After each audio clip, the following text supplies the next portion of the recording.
मूल होचंती व्यास।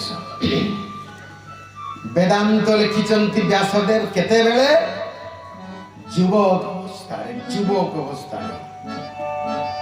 महाभारत लिखिचंती प्रौढ़ अवस्थारे माने वार्धक्य आ युवकत्वर मझी अवस्थारे। आ भागवत रचना करिचंती शेषरे वृद्ध बयसरे परिणत बयसरे पूर्ण ज्ञान प्राप्ति परे भागवत रचना कले। सेति पई भागवत रे कुआ जाईछि कोन कुआ जाईछि न श्रीमद् भागवतम परम पवित्रम जद वैष्णवानां धनम। ये श्रीमद् भागवत अत्यंत पवित्र। आ ये भागवत कहार शास्त्र ना वैष्णवानां धनम। सेति पाई भागवत रे कुआ जाईछि श्रीमद् भागवतम परम पवित्रम जद वैष्णवानां धनम। जत्र ज्ञान विराग भक्ति सहितं नैष्कर्म्यमाविष्कृतं। मो साउंड ता कमे दियो छुआ सब बड़े मो साउंड कम करो मो साउंड बड़ा भी कमन मो साउंड कमा लोक सुनी न पारने मत कहबे तमे बड़ाओ नि मो साउंड हैला बस एतिकी आ डीडी 3 दिया देखि कि साउंड मोर बढ़ाओ हैला। श्रीमद् भागवतम परम पवित्रम जद वैष्णवानां धनम। ये अत्यंत पवित्र शास्त्र होची श्रीमद् भागवत एवं वैष्णव मानकर भागवत होची परम धन। मसी कमे ये माँ कहूँ बहुत साउंड हो मो कान ना ठीक अच्छी ना ठीक अच्छी कमाऊ ठीक अच्छे एकदम ठीक। हाँ तो राजा कमी देवे से कमी देवे आ टिके जतरे ये बेला से टिके बाजिबो तेनु एटी बॉक्सटा लागित तो से बेसी होची। हाँ श्रीमद् भागवत होची वैष्णव धन।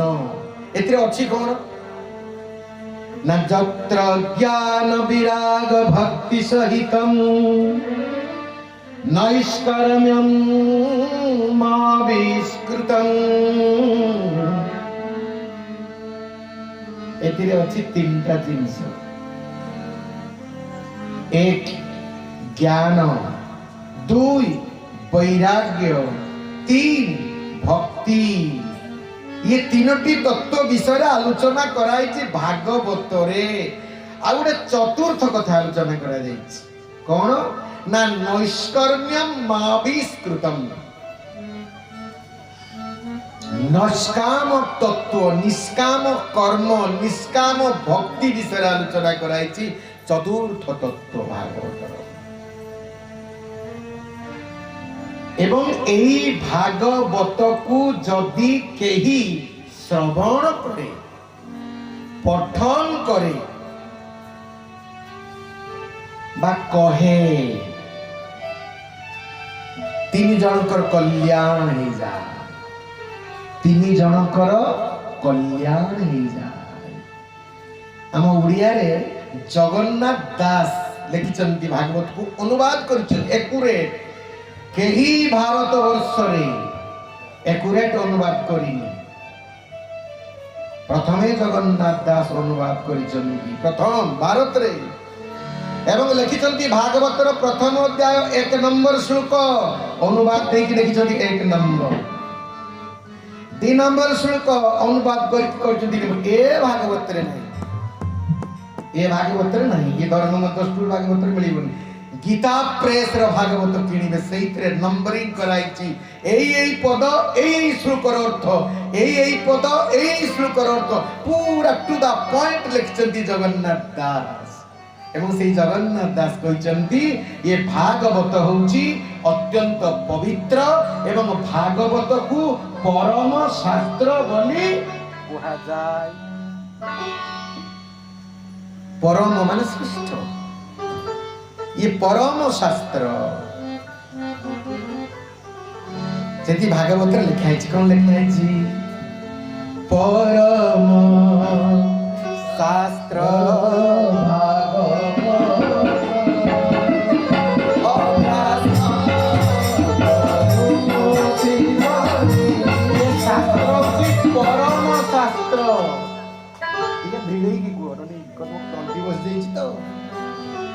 या परम शास्त्र बोली कह जाए प्रत्येक दिन पढ़िबा दरकार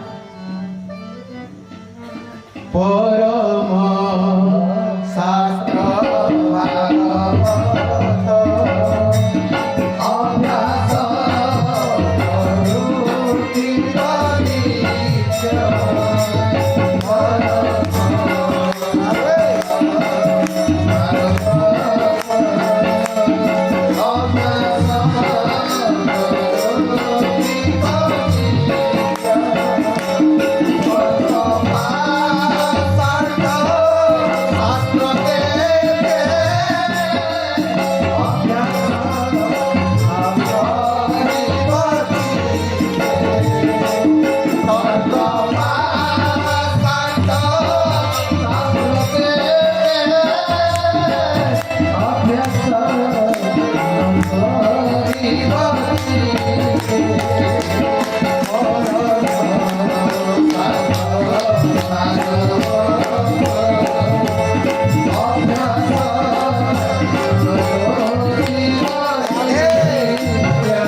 परम शास्त्र भागवत अभ्यास करू नित्य प्रत्येक दिन पढ़िबो प्रत्येक दिन पढ़िबो आउ अभ्यास करिबो सेति पाई भागवत कहिले कोन ना सदा सेव्या श्रीमद् भागवती कथा जस्या श्रवण मात्रेण हरिः चित्तं समाश्रये सबुबेले सदा सेव्या श्रीमद् भागवती कथा ये भगवान कर जो भागवती कथा बा भागवत कथा को सबुदिन सुनिब सबुदिन पढ़िब सबुदिन आलोचना करिब काहीकि ना जस्या श्रवण मात्रेण हरिः चित्तं समाश्रये आपण भागवत पढ़िबा दरकार नहीं श्रवण भी करि नांती खाली भाबिले भागवत प्रवचन होउची आमे 7 दिन सुनिबा पाई जीवा एतकी भाबी देले आ मनस्थ कर देले आमे भागवत प्रवचन श्रवण करिबा पाई जीवा बस एतकी भाबी देले जाई ना हंती भाबी देले हरि चित्तम समाश्रये भगवान आसिकी तम हृदय सिंहासन रे बसिगले आ छाड़ीबिन तुम चल धरिक नहीं भगवान कहले खाली भाभी जदि जदि देइछि भागवत कथा के सुनिब बा करिब बा कहिब मुता हृदय रे जाई कि विराजमान हे जान आउ मुता को छाड़े नहीं सेति पई भागवत को कुआ गला परम शास्त्र भागवत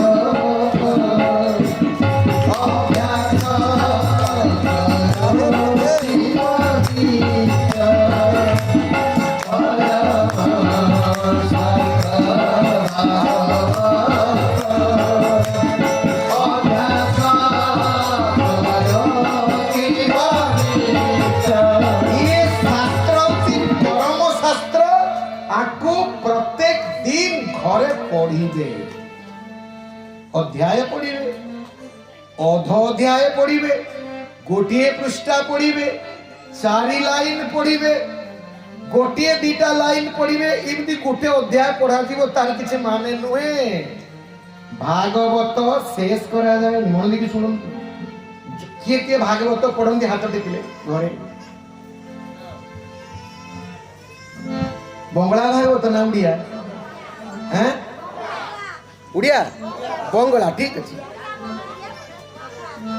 भागवत जिते बड़े पढ़िबे भागवतर नियम अध्याय शेष करा जीवनी फुल अध्याय पढ़ी जदि भागवत को रखिदेवे अपराध हो भागवत अध्याय शेष कले आउ गोटे अध्याय दी लाइन पढ़ी रखिबे भागवत शेष करा जाए पूर्ण अध्याय बा अध अध्याय पढ़िबे दी लाइन थिबो बाकी रखिदेवे जदि शेष करदेवे अध्याय इति श्रीमद् भागवत जदि करिवे आ ता पर लाइन दी लाइन पढ़िबे भागवत शेष कले अपराध मन दी सुन कथा एवं जो दिन पूरा भागवत सरी जीव पूरा से दिन भी पूरा सारी की पुणी प्रथम स्कंद प्रथम अध्याय दी लाइन पढ़ी की रखिबे सारी पारिबिनी भागवत शेष करा जाए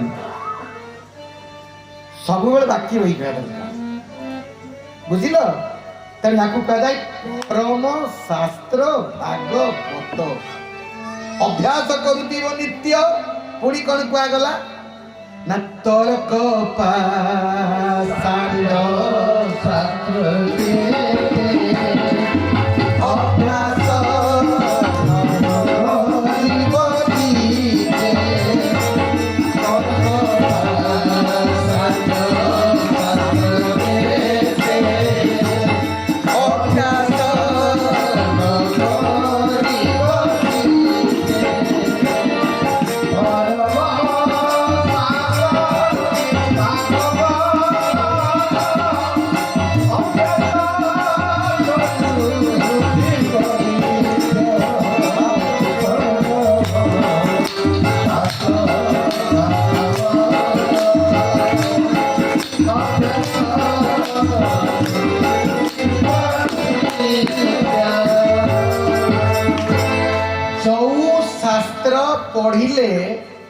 जो शास्त्र पढ़िले जुक्ति हुए तर्क हुए से शास्त्र पढ़िबनी परम शास्त्र भागवत अभ्यास करुथिबो नित्य तर्क पाषाण्ड शास्त्र जेते अभ्यास न करिबो चित्ते एटा को अभ्यास करिबोनी तर्क कले भागवत बुझी पारिबोनी जुक्ति कले भागवत बुझी पारिबोनी भागवत गोटे ज्ञानर विषय नुहे भागवत को के विद्वान पंडित बुझेले आपण भी बुझी पारिबे सी भी बुझी नथिबो भागवत केवल वैष्णव ही बुझी पारिबो अवैष्णव भागवत बुझी पारिबो नाही काहे कि बुझी पारिबो ने मु सात दिन सुनिला आपण कहिबे मु बहुत बड़ वक्ता मो ना डॉक्टर स्वामी अद्वैतानंद महाराज मु बहुत पाठ पढ़ी संस्कृत रे एमए करिछि पीएचडी करिछि गीता रे बहुत श्लोक शिखिछि कंठस्थ करिछि युक्ति तर्क करि पारे वेदांत पढ़िछि बहुत पाठ पढ़िछि किंतु भागवत कहिबार योग्यता हे परिबनी ये तो पाठ बेका छकय पाठ भागवत किए बुझिबो ये बहुत सुंदर वैष्णव बिना भागवत कस्मिन काल के ही विद्वान पंडित हजार थर संस्कृत रे पीएचडी कले भी बुझी पारिबनी भागवत सेठी भाई कहै छी अवैष्णव मुखरु जदि श्रीमद् भागवत श्रवण कर ज्ञान तो बढ़िबो भक्ति पाइबेनी भगवत कृपा लाभ करि पारिबेनी अवैष्णव पाखरु जदि भागवत श्रवण करंती एवं प्रथम लिखि दिया कि भागवत महात्म्य रे श्रीमद् भागवतम परम पवित्रम जद वैष्णवानाम प्रियम ये श्लोक दीथर अछि भागवत महात्म्य रे भी अछि श्रीमद् भागवतर द्वादश स्कंदर द्वादश अध्याय रे भी श्लोक अछि सेठी अछि धनम एठी अछि प्रियम अलग अलग शब्द प्रयोग कराई कहीं ना भागवतर जो तत्व या वैष्णव ही केवल बुझे किए बुझे वैष्णव वैष्णव किए ବୈଷ୍ଣବ ଜାତି ଅଛି, ବୈଷ୍ଣବ ତ ଗୋଟେ ଜାତି, ବୈଷ୍ଣବର ପୁଣି ଜାତି ଅଛି। ବୈଷ୍ଣବ ହେଲେ 4 ପ୍ରକାର। ବୈଷ୍ଣବ 4 ପ୍ରକାର ଚିତା ମାରନ୍ତି। ଗୁଟେ ରକ ଚିତା ନୁହେଁ, ଏଇଟା ତ ଗୁଟେ ଜାତି। ଏଠି ଆମର ଇଆଡେ ଗୁଟେ ଜାତି, ସେଟା ହଉଛି ମାଧବ ସମ୍ପ୍ରଦାୟ। କି ସମ୍ପ୍ରଦାୟ? ମାଧବ। ମାଧବ ପୁଣି ବହୁ ଭାଗରେ ବିଭକ୍ତ। ତା ଭିତରେ ଏଟା ହେଲା ଗୌଡୀୟ। ଗୌଡୀୟ ଭିତରେ ଆହୁରି ଗୋଟେ ବ୍ରାଞ୍ଚ ଅଛି ଶ୍ୟାମାନନ୍ଦ ପରିବାର। ये गुटे डिपार्टमेंट या कुहाଯାଏ ମୂଳ ହେଲା ବ୍ରାହ୍ମ ସମ୍ପ୍ରଦାୟ, ଆହୁରି ଅଛି ଶ୍ରୀ ସମ୍ପ୍ରଦାୟ, ଆହୁରି ଅଛି ରୁଦ୍ର ସମ୍ପ୍ରଦାୟ, ଆହୁରି ଅଛି କୁମାର ସମ୍ପ୍ରଦାୟ। ଏ 4 ପ୍ରକାର ବୈଷ୍ଣବ ସମ୍ପ୍ରଦାୟ ଆମ ଭାରତ ବର୍ଷରେ ଅଛନ୍ତି। ଚିତା ବି 4 ପ୍ରକାର, ଏକାରକ ଚିତା ନୁହେଁ ସବୁ ବୈଷ୍ଣବ। ଚିତା ଅଲଗା ଅଲଗା, ହରିନାମ ବି ଅଲଗା ଅଲଗା। ଆପଣ ଗୌଡୀୟ ବୈଷ୍ଣବ ଅନୁସାରେ ମହାମନ୍ତ୍ର ହଉଛି ହରେ କୃଷ୍ଣ କୃଷ୍ଣ କୃଷ୍ଣ ହରେ ହରେ, ହରେ ରାମ ରାମ ରାମ ହରେ ହରେ। এইটা হচ্ছে গৌড়ীয় সম্প্রদায় ମାନଙ୍କ ପାଇଁ ଏ ମନ୍ତ୍ର। ଗୌଡୀୟ ଭିତରେ ନିତ୍ୟାନନ୍ଦ ପରିବାର ଅଛି, ଶ୍ୟାମାନନ୍ଦ ପରିବାର ଅଛି, ଅନନ୍ତ ପରିବାର ଅଛି, ଇସ୍କନ ବି ସେଇ ଭିତରେ। ନିତ୍ୟାନନ୍ଦ ପରିବାର, ଇସ୍କନ ସବୁ ଇଏ ଗୋଟେ ପାର୍ଟି, ଗୋଟେ ଦଳ। ଦଳ ତ କୁହାଯିବନି, ଇଏ ଗୋଟିଏ ସମ୍ପ୍ରଦାୟ। କୁମାର ସମ୍ପ୍ରଦାୟର ମହାମନ୍ତ୍ର ଏଇଟା ନୁହେଁ, ସେମାନେ ଏଟା ମାନିବେନି। ବୃନ୍ଦାବନ ତାଙ୍କ ମହାମନ୍ତ୍ର କଣ? ना राधे श्याम श्याम श्याम राधे राधे राधे राधे कृष्ण कृष्ण कृष्ण राधे राधे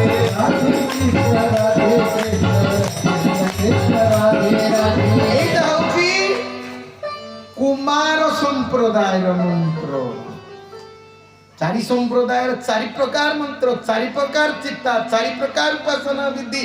আমার বেঙ্গল ওড়িশা এ খণ্ডমଣ୍ଡଳରେ হচ্ছে সবু গৌড়ীয়, মানে পুরা গৌড়ীয় নুহে। মূল হেলা ব্রাহ্ম, তার ব্রাঞ্চ ହେଇକି ଗୋଟେ ବ୍ରାଞ୍ଚ ହେଲା ମାଧବ, ତାର ଫେର ବ୍ରାଞ୍ଚ ହେଇକି ଗୋଟେ ହେଲା ଗୌଡୀୟ। ମୂଳ ହେଲା ବ୍ରହ୍ମାଙ୍କ ଠାରୁ ସୃଷ୍ଟି ବ୍ରାହ୍ମ। ତେଣୁ ଯେଉଁ ସମ୍ପ୍ରଦାୟ ହେଲେ ବି ବୈଷ୍ଣବଙ୍କ ପାଖରୁ ଭାଗବତ ଶ୍ରବଣ କରିବେ। ମୁଁ କାହିଁ କହିଲି ନା 4 ଜଣଙ୍କୁ ଯେତେବେଳେ ଏଟା ଭାଗବତରେ ଅଛି, ଦ୍ୱିତୀୟ ସ୍କନ୍ଧରେ ଟପିକଟା ଅଛି, ମୁଁ ଆଗରୁ କହିଦେଉଛି। ଦ୍ୱିତୀୟ ସ୍କନ୍ଧରେ ଚତୁଶ୍ଲୋକୀ ଭାଗବତ ନାହିଁ, 4ଟା ଭାଗବତ ଅଛି, ତାକୁ ଚତୁଶ୍ଲୋକୀ। ଆପଣ କେତେ ବର୍ଷ ଭାଗବତ ଶୁଣିଲେନି, ସବୁ ଏଗୁଡ଼ା ବୁଝି ସାରିଥିବେ, ସବୁ ବୁଝି ସାରିଥିବେ ଏଗୁଡ଼ା ସବୁ। ଚତୁଶ୍ଲୋକୀ ଭାଗବତ କହିଥିଲେ ବ୍ରହ୍ମା ନାରଦଙ୍କୁ। ବ୍ରହ୍ମାକୁ କିଏ କହିଲା? ବିଷ୍ଣୁ, ଭଗବାନ କୃଷ୍ଣ। ଭଗବାନ କୃଷ୍ଣ ଭାଗବତ ଜ୍ଞାନ 4 ଜଣଙ୍କୁ ବସେଇକି କହିଥିଲେ। 4 ଜଣଙ୍କୁ, କେତେ ଜଣଙ୍କୁ?